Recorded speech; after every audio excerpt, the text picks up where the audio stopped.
Kuchaman city से। अच्छा, मतदान का ये जो तौर तरीका आपको कैसे लग रहा है? मैं कुचामन सिटी से मोहम्मद फारूक था, वार्ड पार्षद नगर पालिका कुचामन सिटी। हमारे शेख चौबदार कलाल का जो यहाँ चुनाव हो रहा है वो बहुत बेहतरीन है। आने वाली युवा पीढ़ी, ये भारतीय संविधान की नींव है, उस संविधान के मुताबिक हमारे भी ये चुनाव होने चाहिए। और हमारी ये जो चुनाव समिति है उन्होंने बहुत अच्छा निर्णय लिया है कि आने वाले समय में ऐसा चुनाव और लगातार होते रहे। आपको थोड़ा एक्सपीरियंस लगता है, आप थोड़ा लगता है राजनीति के अंदर हैं, समाज सेवक भी लगते हैं आप, तो आपके हिसाब से क्या विकास होना चाहिए? कौम में कुछ सुधार होना चाहिए, कुछ त्रुटियां बुजुर्ग चलाई है, उनसे कमी है, उनमें आने वाले सदर को अच्छा सुधार करना चाहिए। तो हमारे भाई साहब जिनकी इच्छा है कि भाई ये भी चुनाव के अंदर क्या इनके मुद्दे रहेंगे, क्या चाहते रहेगी प्रत्याशी? सबसे पहले आपका मैं बहुत बहुत धन्यवाद करूंगा सर, आपने जो एक कलाल समाज की आवाज को उठाया, धन्यवाद सर आपका। देखिए, हमारी कौम बड़ी पिछड़ी है, खास करके शिक्षा में।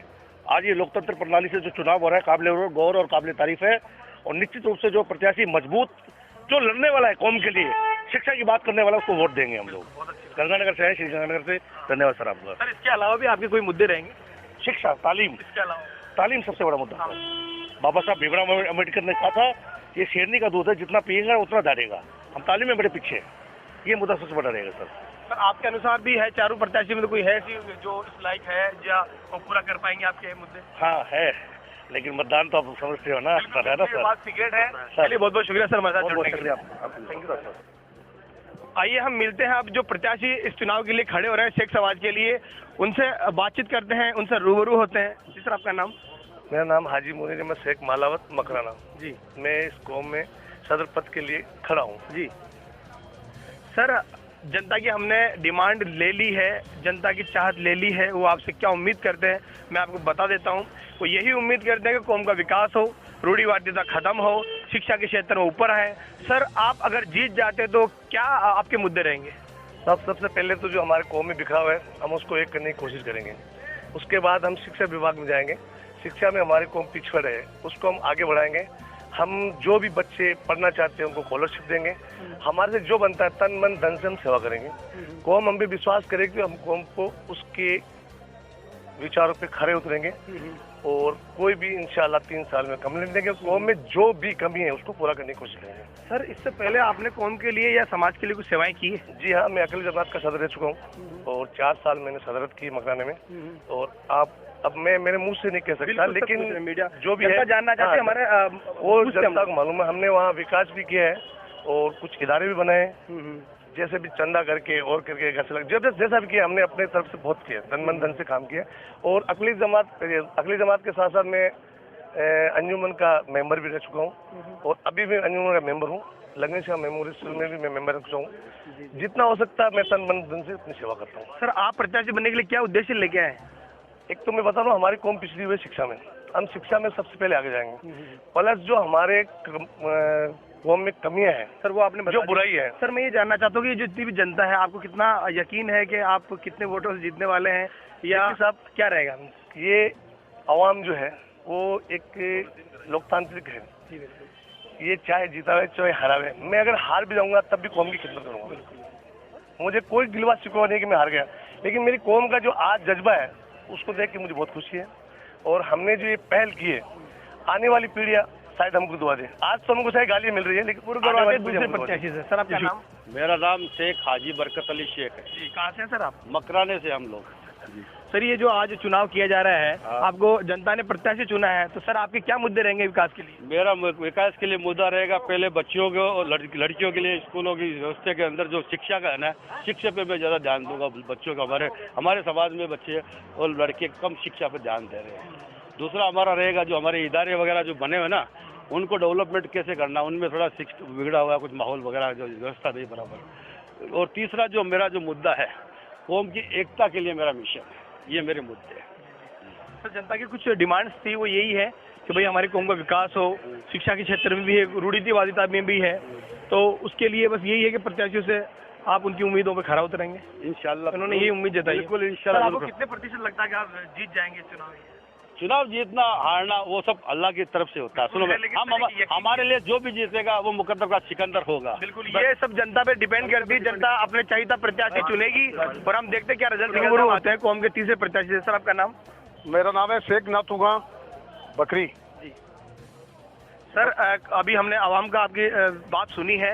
इनके कुछ मुद्दे हैं जो कि मैं आपको बता दूं कि एक तो शिक्षा को लेके है, एक रूढ़ितावादिता को लेके है, एक मेल जो कि समाज में अक्सर होता है। सर आप क्या विकास करेंगे, क्या मुद्दे रहेंगे आप? मेरे रह गया समाज में जो भी कुरीति होगी उन सभी कुरीतियों को मिटाऊंगा, समाज को एक साथ लेके साथ चलूंगा। समाज में जो भी हमारे जो विकास कार्य जो भी समाज में कमी की उसको कमी का हम पूरी करेंगे। और हमने और बताओ आप क्या क्या बोलना चाहते हो? काट दो तो मैं। और जो भी है हम नई मिसाल जो चुनाव की प्रक्रिया रोजीना ये लड़ाई होती थी उसके लिए चुनाव की ये मिसाल कायम की है कि भाई वोटिंग से हुए जो वो जीते हमारा प्रतिनिधि है, इसके लिए वो वोटिंग की व्यवस्था करी है। और जो भी हमने पहले ये रसीदों के बारे में जो चल रही थी उसके लिए मैंने सदर पूर्व में जो की है तो ये हमने ऑनलाइन करा दिया कि भाई ऑनलाइन से जो भी आदमी पैसा देगा वो डायरेक्ट शेख जमात के खाते में जाएगा और वो पैसे लेके जो भी समाज बैठ के निर्णय करे कि भाई इस पैसे को फलानी जगह लगाना है उस जगह समाज बैठ के लगावे। सर इससे पहले भी आपने समाज सेवा की होगी? हाँ, समाज के लिए मैं पूर्व में सम्मेलन का सदर बन चुका हूँ और मैं मेरा गाँव का सरपंच रह चुका हूँ 3 बार। और अभी मैं प्रेजेंट में नागौर जिला कांग्रेस का महामंत्री हूँ, राष्ट्रीय पर्यावरण विकास सदस्य हूँ और CLC नागौर जिले का मेंबर हूँ। अभी मैं 5 पदों पे मौजूदा। अभी हम आपको तीनों प्रत्याशियों से लगभग रूबरू करवा चुके हैं। अब कौम की और आराम की क्या उम्मीद है, ये लोग खरे उतरते हैं या नहीं है, देखते रहिए। जी हम बात करते हैं अभी मुख्य चुनाव अधिकारी हाजी निजामुद्दीन दी जोलावत से। सर आज 7 नवंबर है, आपकी पिछली न्यूज में आपने बताया था कि आज मतदान होने वाले हैं। सर ये प्रक्रिया के बारे में आपको क्या कहना है और प्रत्याशियों के बारे में आपको क्या कहना है? देखो, जो भी प्रत्याशी हैं उनकी मौजूदगी में हमने मतपेटियों को खाली दिखा के और उन पर लॉक लगा दिया है। और जो हमारी व्यवस्था है वो आप स्वयं देख रहे हैं कि हमने गोपनीय कक्ष भी अलग अलग बनाया है। 2 टीम हमने बनाई है संख्या बल को देखते हुए, जिसमें बराबर चुनाव हो रहे हैं, मतदाता अपने मत का प्रयोग कर रहे हैं। और बड़ी खुशी की बात है कि राजस्थान नहीं पूरे इंडिया से 4 तरफ से मतदाता इसमें भाग ले रहे हैं और अपने मत का प्रयोग कर रहे हैं। चुनाव का मुख्य उद्देश्य क्या रहेगा? जैसे 4 प्रत्याशी खड़े, आपके हिसाब से क्या रहेगा कि क्या होना चाहिए चुनाव में? देखो, ये तो वोटर्स पे डिपेंड करता है। मेरा तो कम से कम ये है कि व्यवस्था देना कि जो भी चुनाव हो कौम के स्वतंत्र और निष्पक्ष रूप से हो और इसमें सभी की भागीदारी हो ताकि सबका इसमें प्रतिनिधित्व है, कौम को विकास में मिल सके। साथ में मौजूद है चुनाव प्रबंधक एडवोकेट मुराद अली शेख। जी सर आपके अनुसार क्या प्रक्रिया आज पूरा दिन भर की रही, क्या माहौल देखने को मिला, जनता का क्या रुझान मिला, मीन्स आपकी कौम के लोगों का क्या रुझान मिला? देखिए ऐसा है, सबसे पहले तो मैं आपके चैनल का शुक्रिया अदा करना चाहूँगा कि आप इसे कवरेज करने के लिए आप पधारे। देखिए सबसे पहले सुबह 8 बजे से हमारे वॉलंटियर्स यहाँ पर मतदान स्थल पर जमा है। रात को इनको होटल मनोर में पूरी ट्रेनिंग दी गई है, उनका पूरा प्रशिक्षण हुआ है और प्रशिक्षण के हिसाब से हमने यहाँ ब्लॉक को एक नाम दिया है, कोड दिया है। और हमारा जो ब्लॉक है, हमारा जो कोडिंग है, कोडिंग सिस्टम, वो हमारा A, B 2 काउंटर हमने जो दिए हैं वो हमारे 2 काउंटर रजिस्ट्रेशन के हैं। C और D हमारे जो 2 काउंटर है वो मोबाइल को रोकने के काउंटर है। मोबाइल को हमने इसमें बिल्कुल डिसअलाउ किया है, अलाउ नहीं किया। तो हमारे 2 जो काउंटर हैं वो हमारे C और D है। उसके बाद हमने E और F काउंटर दिया है, वो फोटोकॉपी का काउंटर है। वहाँ पर हमने फोटोकॉपी की मशीन प्रोवाइड कराई है, क्योंकि हमने वोटिंग उसकी ID के बिना हमने उसका वोट रोका है। तो उसका जो फोटोकॉपी है वो सुविधा हमने यहीं रख दी। अगर कोई वोट नहीं करा के ला पा रहा है तो हमने वो व्यवस्था उसकी यहाँ की है। तो जैसे मान लिया जाए कई लोग दूर से आए हुए हैं, अपना ID भूल जाते हैं, उस एवज में मतलब वो वोट देंगे या नहीं देंगे? बिल्कुल देंगे। हमारे बिरादरी के तमाम लोग उनकी शिनाख्त करेंगे। शिनाख्त करने के बाद में वो वोटर एंटर हो रहा है, उसके बाद में वोटर लिस्ट से उसकी मिलान हो रही है। मैं आपसे वही निवेदन कर रहा हूँ कि E और F काउंटर की फोटोकॉपी के बाद हमारा H और I काउंटर है। H और I काउंटर पे हमारे वोटर की शिनाख्त हो रही है वोटर लिस्ट से, और अगर वोटर लिस्ट में उसका नाम नहीं है तो उसकी शिनाख्त हमारे J और K काउंटर पे हो रही है। J और K काउंटर पे हमने 4 वॉलंटियर्स डाले हैं। एक मार्किंग वॉलंटियर है जो मार्क कर रहा है, एक फोटोकॉपी कलेक्टर है और उसके बाद में एक बैलेट पेपर जारी कर रहा है, और देन चौथा जो है उसको उस फॉर्मेट में उसको कवर्ड कर रहा है, ठीक है।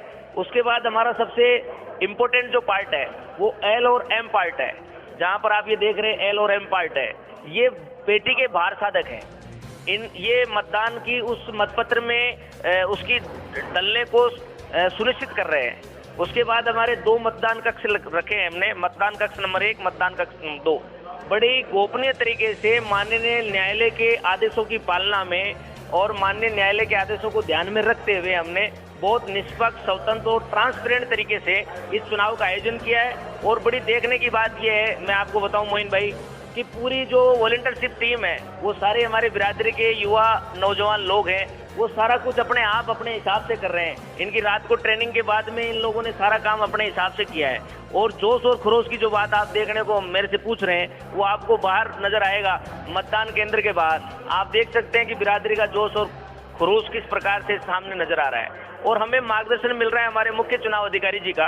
ये चूंकि एक जिला अधिकारी की पोस्ट से रिटायर्ड है, रिटायर्ड आरएस अफसर रहे हैं, तो हमें इनके अनुभव का लाभ मिला है। और ये इन्हीं के अनुभव का नतीजा है कि आज पूरी टीम, आज पूरे यूथ और हमारे जैसे तमाम लोग, तमाम नौजवान इनके डायरेक्शन में काम कर रहे हैं। तो मेरा ये मानना है कि जो हमारा मकसद है, जो हमारा उद्देश्य है कि एक स्वतंत्र प्रणाली के द्वारा हमारी कौम का नेता चुने, हमारी कौम का अमीर चुने, हमारी कौम का सदर चुने, मैं देख रहा हूं कि शायद मुझे लगता है कि वो हमारी एक जो कोशिश है वो सार्थक होती हुई दिख रही है। इसी की मैं उम्मीद भी करता हूँ। सर, पुलिस प्रशासन का क्या सहयोग है?